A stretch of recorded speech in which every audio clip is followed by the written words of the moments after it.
Seja bem-vindo. Nesse vídeo eu vou mostrar como realizar o cálculo do curto-circuito trifásico de maneira matricial. É fortemente recomendável que você já tenha o conhecimento do cálculo do curto trifásico matricial, ok? Seja na teoria. O objetivo aqui é mostrar como realizar esse cálculo via código, tá? Eu estou utilizando a linguagem Java. Eu desenvolvi um aplicativo que ele está denominado como CurtoCal, que está publicado na Play Store. Nesse aplicativo, eu criei essa interface do aplicativo, né? Eu criei aqui a classe referente ao cálculo do curto-circuito trifásico. O código-fonte do aplicativo, eu vou disponibilizar ele por completo na descrição do vídeo, ok? Eu vou enviar ele via GitHub, vou deixar o link para vocês aí embaixo e vocês podem verificar toda a parte de estrutura, a parte de tela, todo o funcionamento por completo do aplicativo, tá? Dá para brincar bastante aí com isso. Nesse vídeo eu vou dar foco apenas no cálculo do curto-circuito trifásico de maneira matricial. Para isso, eu deixei separado aqui uma categoria que são as classes de curto, né? Foram todas as classes que eu precisei criar para realizar o curto-circuito trifásico. Inclusive, esse bloco de classe você pode usar em separado aí para um projeto seu. Você não precisa pegar todo o aplicativo de base, né? Todo o necessário para realizar o cálculo do curto-circuito, ele está nesses arquivos. Eu vou brevemente descrever aqui toda a parte de codificação dos mesmos. Eu vou começar pela classe impedância. Essa classe impedância, ela lista todas as impedâncias do sistema. Então, aqui num sistema, por exemplo, de 9 barras, todas as impedâncias, entenda a impedância no aplicativo, na estrutura do aplicativo, como todos os equipamentos elétricos. Então, o gerador é considerado aqui como uma impedância, o transformador é considerado como uma impedância, ok? Tudo que tem uma resistência interna eu considero como impedância no sistema. Então aqui eu tenho a impedância. Essa impedância ela possui alguns atributos, ok? A parte real, sua parte imaginária, e a localização, né? A coordenada onde está conectado na barra. Durante as classes vocês vão perceber que eu menciono muito a parte de barra A, barra B. Rapidamente, barra A, barra B é onde ela está conectada. Então, se eu tenho aqui o transformador, esse transformador está conectado entre a barra 3 e 6. E na parte do código eu chamo essa ponta como barra A, essa ponta como barra B. Por exemplo, aqui essa ponta como barra A, essa ponta por barra B, e assim por diante. É apenas uma nomenclatura interna. Então, continuando aqui, eu tenho o tipo, né, dessa impedância. Esse tipo é realmente agora a categoria, né, se ele é um gerador, um transformador, uma linha ou uma carga em si. Temos aqui a admitância real e a admitância imaginária que não estão sendo usados em nenhum momento do código. Temos aqui um código que é apenas um rastreio interno do software para localizar uma impedância em específico. O nome da impedância, que é o nome do equipamento elétrico que o usuário programa. Então aqui na interface do aplicativo, eu vou deixar um link no YouTube de um vídeo onde eu demonstro o funcionamento do aplicativo, ok? Onde você tem todo a parte de uma simulação de um curto-circuito trifásico, que eu coloco um exemplo de algumas barras para a simulação. Na interface de cadastro do aplicativo, quando eu venho aqui em adicionar uma nova impedância, eu tenho que dar um nome para ela. É meramente esse nome aqui da impedância, que é exatamente a que aparece aqui, né? Carga 1 e gerador 1, por exemplo.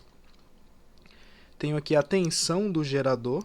Essa tensão do gerador só é usada caso o tipo da impedância seja um gerador, caso contrário é desprezada. Aqui tem dois outros parâmetros que não estão sendo utilizados, né? Vamos aqui na parte da impedância, nos métodos dessa classe. O primeiro é obter a impedância complexa.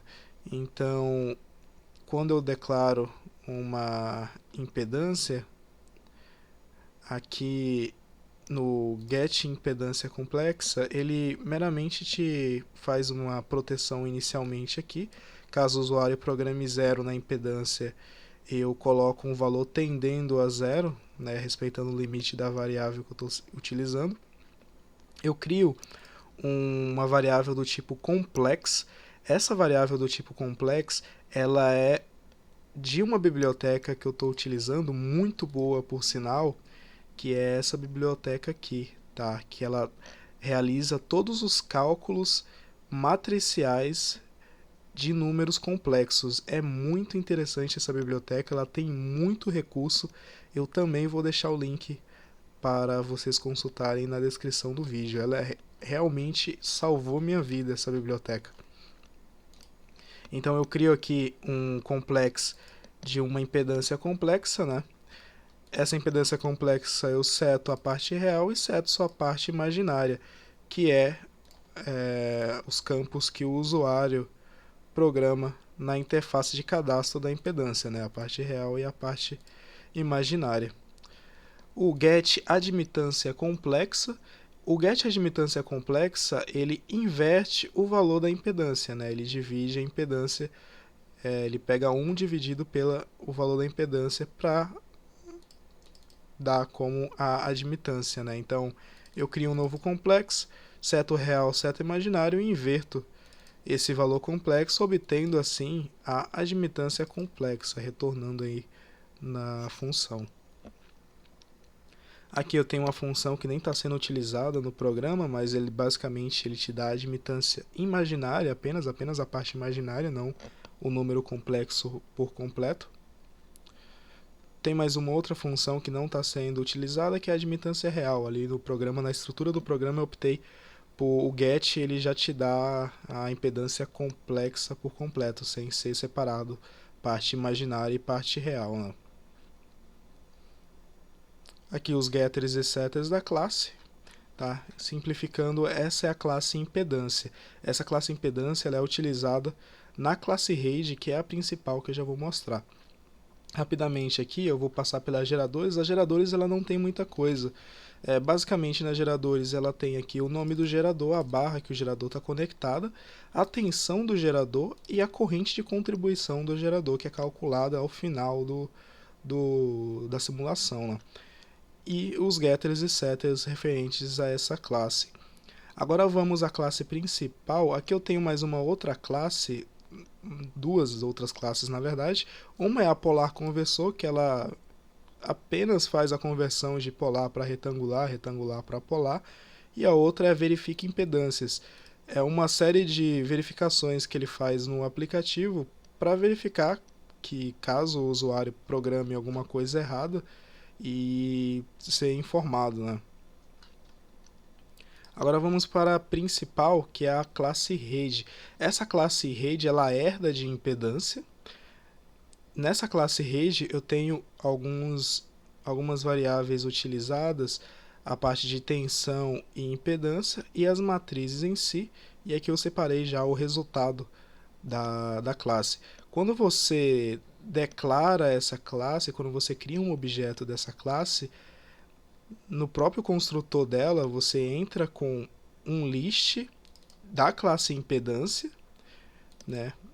E esse list da classe impedância ele atribui a variável impedância list da classe rede, e no momento que eu inicio o objeto, no momento que eu declaro o construtor do objeto, ele já faz aqui o obtém quantidade de barras, já preenche a matriz YBus, já calcula a tensão na barra e já calcula a matriz EBus.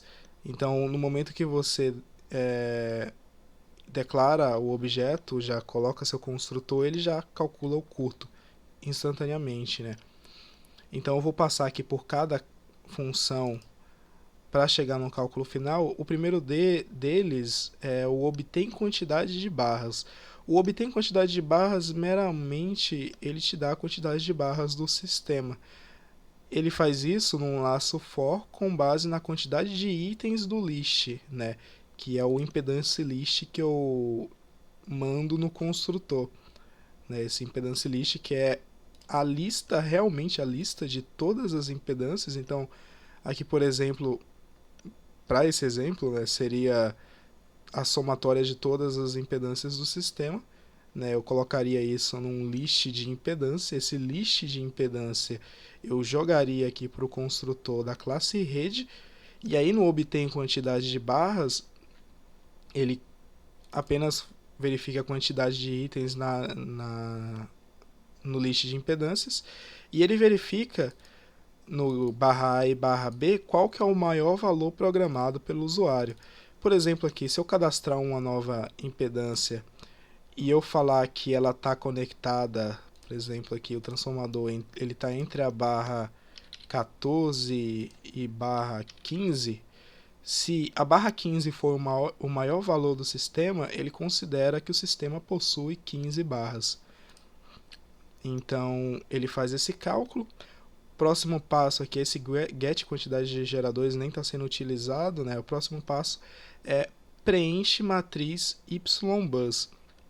No preenche matriz YBus, eu crio um complexo matriz, né? Eu crio uma matriz complexa, eu chamo ela aqui de matriz de admitância complexa, e essa matriz de admitância complexa é uma matriz quadrática que o tamanho dela é exatamente a quantidade de barras do sistema. Então, aqui dentro dessa função tem um laço for onde ele preenche essa matriz, né? Então eu tenho aqui a linha e coluna, ele vai varrer todas as linhas e todas as colunas e preencher todas as posições com o impedance list declarado.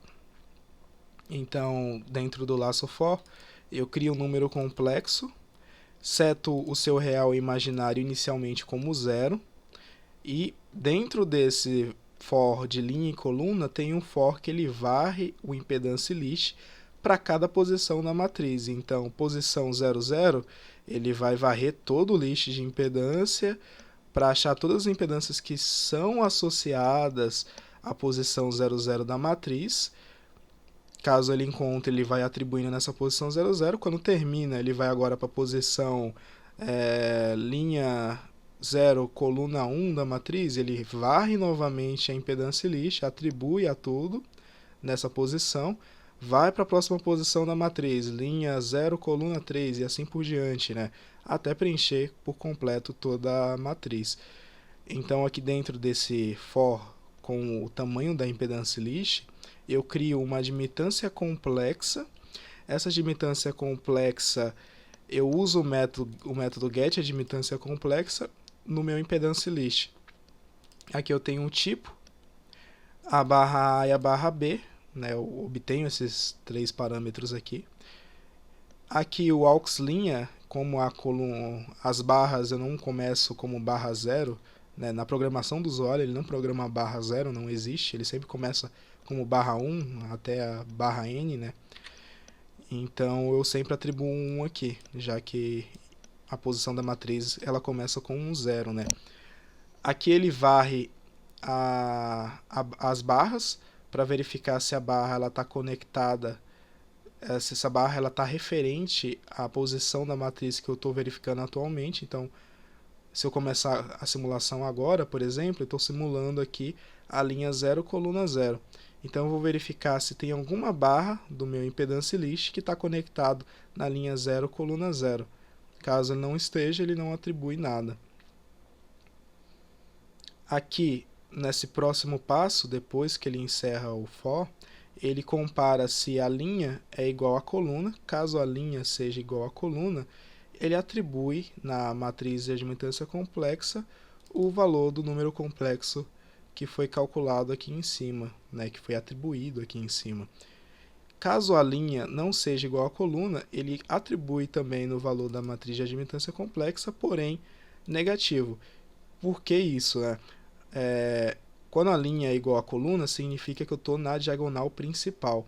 Caso eu esteja na diagonal principal, o valor que eu atribuo é o valor da impedância. Caso eu não esteja na diagonal principal, o valor que eu atribuo é o valor da impedância multiplicado por menos 1, né? Invertido na realidade. Se for negativo, fica positivo, se for positivo, fica negativo.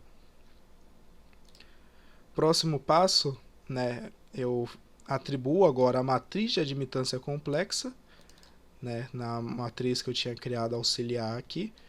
E aqui eu tenho um print apenas para diagnose, né, para saber se o processo está sendo realizado corretamente. Próximo passo é o calcula tensões nas barras. O calcula tensões nas barras, ele vai, como diz aqui, né, o primeiro passo, verificar em cada barra se possui gerador. Caso a barra possua gerador, ele obtém o seu valor já em fonte de corrente. Então, eu crio um complexo matrix, eu utilizo muito essa biblioteca que eu tinha mostrado, né? Eu crio uma matriz fonte de corrente na barra complexa. Essa matriz fonte de corrente na barra complexa, ela tem N linhas, né, que é a quantidade de barras do sistema, e ela é apenas uma coluna. E aí eu faço novamente uma varredura de laço for com o tamanho do meu impedance list. E aí eu vou verificar se o meu impedance list cadastrado ele é do tipo gerador. Caso ele seja do tipo gerador, ele entra dentro desse if, né? E agora ele vai verificar se o lado A da barra tem algum valor, ou se o lado B da barra tem algum valor. Por que isso? Se a minha impedância for do tipo gerador, significa que ela está conectada em apenas uma barra. Por exemplo, aqui vocês podem verificar que todos os geradores eles estão conectados em uma barra só. Não tem como você colocar um gerador aqui no meio de duas barras, né? Então, ou ele vai estar conectado na barra A, ou ele vai estar conectado na barra B. Logo, dentro desse for, ele vai entrar, caso seja gerador, né, em um desses dois ifs aqui. Então, os dois são idênticos, tá? Eu só vou explicar um, então. Aqui eu crio um complexo com a fonte de corrente complexa. Essa fonte de corrente complexa, ela é a tensão do gerador, que é essa tensão do gerador aqui, né, o impedance list.get, .get tensão gerador. Então, é a tensão do gerador dividido pela a impedância complexa, que é o impedance list.get impedância complexa. Então, dessa forma, eu tenho a fonte de corrente do gerador. Aqui eu tenho a soma do valor de corrente com uma fonte de corrente já existente do endereço. Como eu estou varrendo o impedance list, eu posso ter mais de um gerador conectado na mesma barra. Eu posso ter aqui N geradores conectados na barra 3, por exemplo. Dessa forma aqui, eles faz a associação desses geradores, somando suas contribuições em corrente, né? E aqui ele finaliza atribuindo o valor na matriz de fontes de correntes na barra complexa, setando o elemento, o meu impedance list.get.barra, menos 1 porque começa com 0, né, na matriz, e linha e coluna dele, né, na verdade coluna e linha onde ele está, que é o resultado da soma das fontes de corrente no valor existente. Próximo passo, aqui é a mesma coisa, né, como eu expliquei, o get, o verifica lado B e verifica lado A é a mesma coisa, a mesma lógica. Aqui ele atribui a matriz das fontes de corrente, então aqui ele já tem o resultado final da matriz das fontes de corrente. Segundo passo nesse método é verificar se algum valor da barra possui valor null e atribui o valor tendendo a zero, né? O mesmo conceito que eu expliquei da classe impedância. Então eu vou verificar se tem algum valor null, caso tenha eu atribuo o valor tendendo a zero. Mesma coisa para o lado A e lado B, na verdade aqui o real e imaginário, né? Tá, até aqui tudo bem. Próximo passo, o terceiro passo, ele inverte a matriz ZBus, né, e guarda o valor para posterior cálculo da matriz de tensão. Então aqui eu falo que a matriz de impedância complexa é a matriz de admitância complexa invertida. Agora eu crio uma outra matriz das tensões calculadas na barra. Essa matriz das tensões calculadas na barra é a matriz de impedância complexa dividida pela, na verdade, a matriz de correntes na barra complexa multiplicada pela matriz de impedância complexa. Então eu tenho aqui a minha matriz de impedância complexa invertida, já multiplicada pela matriz das fontes de corrente na barra complexa. Dessa forma eu tenho aqui a matriz de tensão. Ele já faz o cálculo completo, né, de todas as posições da matriz, então eu já tenho uma matriz de tensão calculada, já que eu calculei tanto corrente quanto impedância nos itens anteriores, né? Agora, o último passo, aqui só um adendo que eu acabei esquecendo de mudar o nome do método. Na verdade, o nome desse método é preenche diagonal principal. Ele está aqui com o cálculo da matriz Y-Buzz erroneamente. Nesse preenche diagonal principal, ele preenche a matriz diagonal principal de impedância, é a diagonal principal que eu vou utilizar para saber a corrente de curto-circuito, né? O que importa para mim no cálculo matricial é essa diagonal principal, né? O Z-bus, o valor de cada posição do Z-bus da diagonal principal. Então, aqui nesse método, eu tenho declarado aqui o número de colunas, né? A diagonal principal, eu falo que a diagonal principal é a matriz complexa do número de colunas.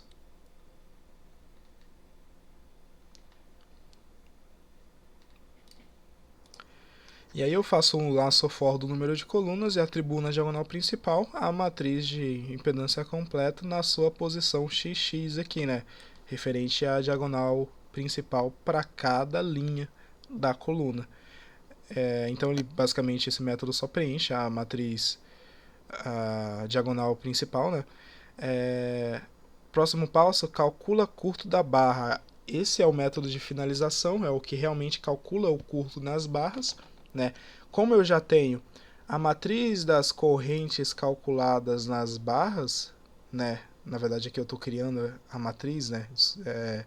Eu tenho aqui o array list das correntes de curto na barra, né? Eu crio esse cara e eu falo que a matriz das correntes de curto calculadas na barra é um complex matrix, na verdade o nome da classe é complex matrix, realmente, ele termina aqui com x, na verdade o matrix do inglês da matriz, né, da quantidade de barras, apenas uma coluna. Então eu faço aqui um laço for, onde eu tenho a tensão da barra x. Na realidade eu me equivoquei no nome dessa variável, que não é tensão barra x, mas sim corrente barra x. Então, onde está aqui tensão barra x, entendam como corrente barra x. Na corrente barra x, ele é o list de tensão da barra complexa, ponto get elemento, né, a referência do elemento, onde eu tenho, deixa eu vir para cá, a diagonal principal da matriz complexa dividido pela tensão, na verdade a tensão da matriz da posição da matriz complexa dividida pela impedância da posição da matriz complexa onde eu estou realizando o cálculo. Então, como ele está no for, ele vai fazer a simulação do curto em todos os pontos do sistema. Dessa forma, a corrente de curto das barras vai ser o resultado dessa corrente na barra x, onde ele calcula a corrente de curto complexa com a corrente de curto nas barras, né? Então, essa array de correntes de curto, ele já vai ser o resultado das correntes de curto-circuito em todas as barras. Então, nesse exemplo aqui, por exemplo, se eu estivesse calculando o curto-circuito na barra 7, ele já calcularia o curto-circuito na barra 7, já calcularia na barra 6, já calcularia na barra 8. Quando eu falo nas outras barras, significa em todas as barras a corrente de curto-circuito que está passando naquele momento, dado que o curto-circuito é na barra 7. Então, se o curto-circuito for na barra 7, ele já vai te mostrar a corrente de curto-circuito que passa em todas as barras. Isso é diferente da simulação de curto-circuito trifásico em todas as barras. Então, nesse último método, ele calcula a corrente de curto-circuito trifásica em todas as posições da minha matriz. Nos métodos a seguir, ele são opcionais, o cálculo da corrente de curto-circuito trifásica termina aqui. Aqui, por exemplo, ele calcula a contribuição dos geradores, né? E aqui embaixo eu tenho os getters e setters dessa classe.